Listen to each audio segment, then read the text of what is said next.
Okay, Mr. Gillen.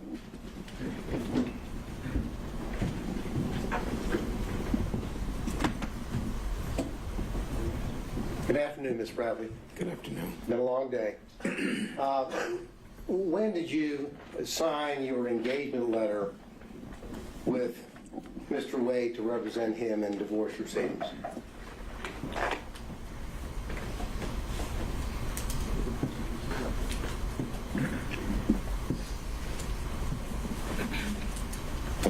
It would have to be 2017, 2018.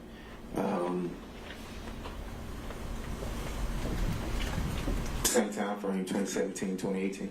So did you sign or have signed an engagement letter to represent him, or are you just speculating? I can't recall. I mean, we were in we shared space. I can't recall if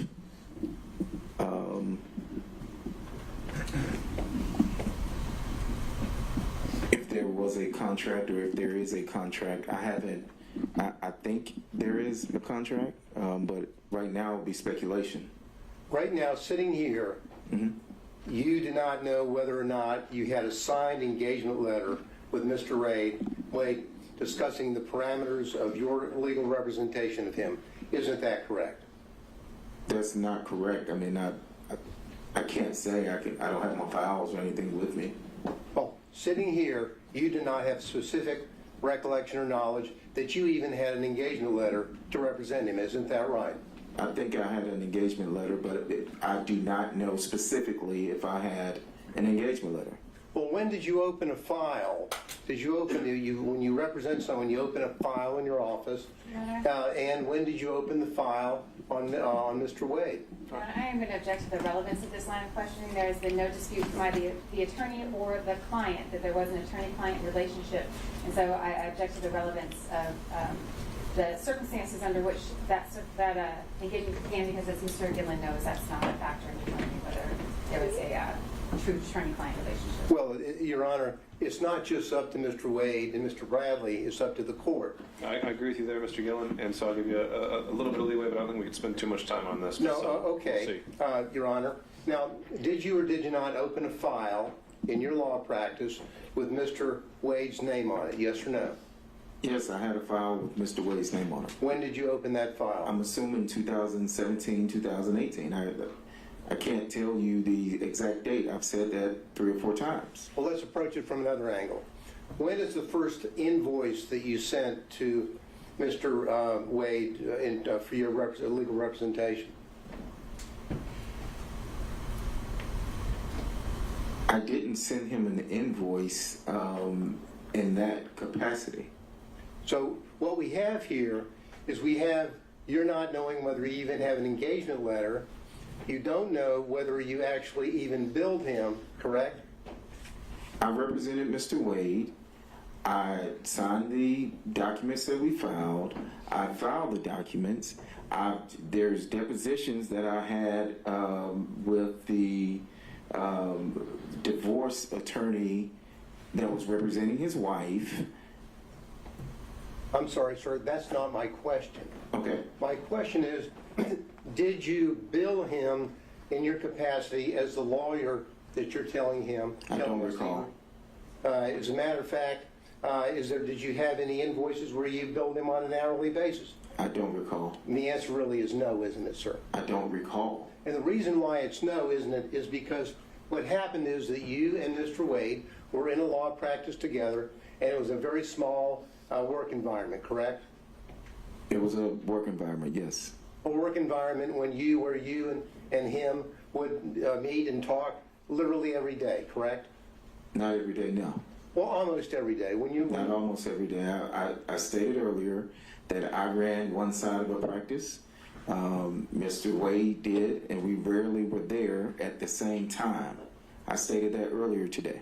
So, well, just give us totally how much money you got for representing Mr. Wade in this since 2017 or whenever you told us, up until you dropped off the case in 2023.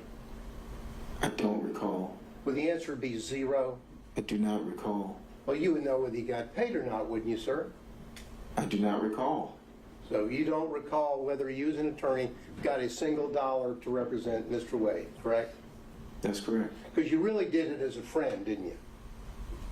No, I did it as an attorney. Well, an attorney that wasn't being paid. You were doing it pro bono for a friend, weren't you? I'm going to ask and answer. All right. So I'm just saying that, Mr. Gillen, I think the law is clear that money doesn't even have to change hands for that relationship. I'm making a finding based on the evidence that's already been presented, namely the fact that he signed pleadings to the depositions on Mr. Wade's behalf, that attorney-client relationship did exist Well, at some point. I was just laying the foundation to the circumstances in terms of the non-billing from the 2017 period and whether there was really an attorney-client privilege there. That's what I was trying to do. Okay. If the dispute is just when it occurred, you can try to hone in on that, but the questions I've heard so far are more from you were never paid ever, it was from an overall angle. Well, from 2017 until November of 2021, you didn't receive a dollar from Mr. Wade for your supposed or your representation of him, correct? I don't have the file in front of me, and I do not recall. Okay. And the reality of it is, as I mentioned or asked you a few minutes ago, is that it was a small firm and you were doing him as essentially a favor as a friend and as a law partner, correct? No, I was representing him as an attorney. Were we in the practice together? Yes. And were we, or are we friends? I mean, we were friends at the time, yes. Well, you were friends and law partners, correct? Yes. And in a small firm, and I know because I'm in a small firm, people will sit around the office and talk about their social life and what they're doing, correct? Correct? If that happens in your small firm, yes, yes. Well, that doesn't happen, or did it happen in your small firm? The witness has been asked very specific questions about conversations about socialization, and we've gone on through it, so I think this is asking actually. All right, I'll answer this one question, overruled. Repeat the question. Well, did you in your small firm have occasion to where people would sit around and socialize and talk about what was going on in their lives as opposed to merely talking about the law? Yes. And you had those conversations with Mr. Wade as a friend on a social basis, didn't you? Certainly. Objection, going back into privileged communication. Not yet, but it might. I assume, yes, we talked about sports. We talked about, sports a whole lot. You talked about life, and about what was going on in your life and what was going on in his life, right? Right? Sometimes, very rarely, yes, sometimes. And that is what you do in a small work environment when you know people very well and you do favors for them, correct? Again, I'm going to object. Yeah. Questions? All right. Sustaining. Next question, Mr. Gillen. Now, in that capacity, didn't you have discussions with Mr. Wade about what was going on in his social life? That had nothing to do with him asking you legal advice. Objection, to be more specific. I think he's just asked whether he socializes outside of legal advice, so I think you can answer that question. I did answer the question. I said we talked about sports a lot. And I'm asking, sports is one thing. The social life, did you talk about each other's social life, like Mr. Wade, and who he was dating? All right, so that'll be sustained on privilege. Okay, Your Honor, just for the record, I would state that my objection would be that the privilege only protects communications in furtherance of seeking out illegal advice, not talking about something that might be personal or confidential, and that's the distinction that I would draw. I think that's an accurate legal point. However, I think the witness has already been questioned and testified on this point. Thank so, you. next question. Now, you got into the fact that you were the initial attorney on the divorce case, correct? That is correct. Now, did you and Mr. Wade, without getting into discussions, did you and Mr. Wade together prepare his responses to the interrogatories which were filed initially in the divorce case? I'm assuming we, Objection. He's asking about the interrogatory responses, preparation of the case in the divorce case. I mean, that's all covered under attorney-client as well. Mr. Gale? Well, I don't think it's attorney-client. Did they meet together, and when the interrogatory answers were filed, did he file them, and did he do that in concert with his client? There's nothing privileged there. Did they meet and work together, and that work taking the form of them talking back and forth to each other on the right responses? I'll change a little bit. Did you review yourself the interrogatory responses given in the divorce case? I did. And whatever knowledge that you had when you were involved in the interrogatory responses, you had the knowledge of all that material or information that you had without getting into the content. Objection. You had all of that knowledge and information. I'm sorry, let me get my question out That's what I before was trying to he say. objects. And when you filed those interrogatories, you had all the knowledge and information that you had obtained from Mr. Wade from 2017 up until the date the interrogatories were filed, didn't you, sir? Okay, so Objection. that's, the follow-up question to that is going to be incorporating knowledge learned during communication. So No, I'm not going to have a follow-up question. I just want to know whether is that the case? When he filed the interrogatory forms, he had all of the information that he had discussed with Mr. Wade from 2017 up until the time. That's it. That's my final question. Okay. It's all In which case, without doing that extra assuming link that he based his answers on those communications, it has no relevance. Well,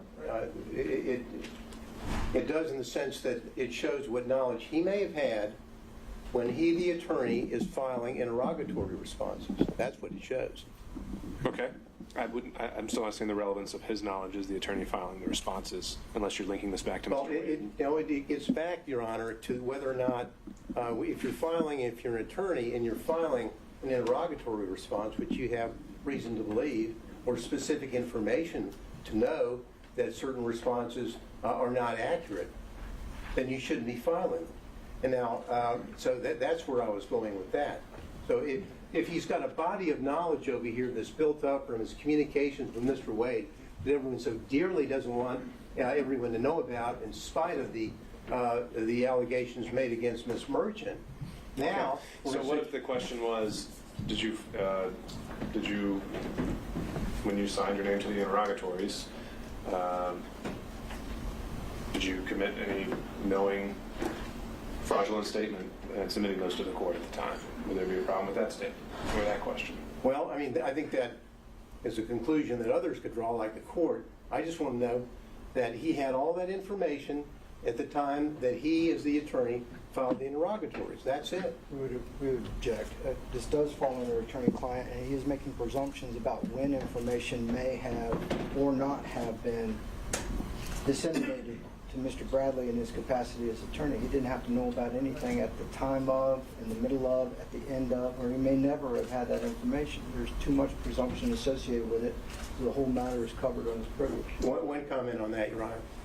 We have spent almost a day talking about trying to block public the dissemination of what Mr. Wade said, either as an attorney or in any capacity, about his relationship with Ms. Willis prior to November the 1st, 2021. And questions about discussions in 2019, all objected to, claiming the privilege. And now to say, well, that doesn't mean that he learned something after. I'm talking about, what did you know at the time the interrogatories were filed? And everything that now they're claiming privilege, well, that's fine. The court will address that in chamber and in due course. What did you know? I'm sorry, Mr. Gillen, I really don't see the distinction. So your question's noted for the record and your objection as well. All right, and I'll follow up with this. Now, you're leaving removing yourself from the case, the divorce case, correct? You withdrew from the divorce case, correct? Correct. Did you do that as a result of your concern about any of the accuracies or representations which had been made by your client in the divorce case?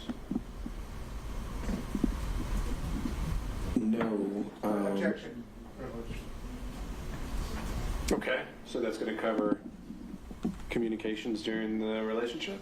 Well, Your Honor, hypothetically, not saying this is the case, hypothetically, if Mr. Bradley, knowing, let's say hypothetically, that he speaking with Mr. Wade, was aware that the intimate or personal relationship, romantic relationship, existed prior to November the 1st, 2021, and started in 2019 or 2020, if he's armed with that information that he's obtained from Mr. Wade, but Mr. Wade would want to insist on responding to interrogatories which were contrary to the information that Mr. Bradley would have, then I'm asking him whether he took steps as an attorney to say, I cannot be a part of that or countenance that, therefore I'm withdrawing from the case. Sure. I still see that as covering their communications. So I'll sustain that objection. All right, thank you, Your Honor. That's all I have. Thank you, Mr. Gill. Thank you. Mr. Kucherov, are you still with us?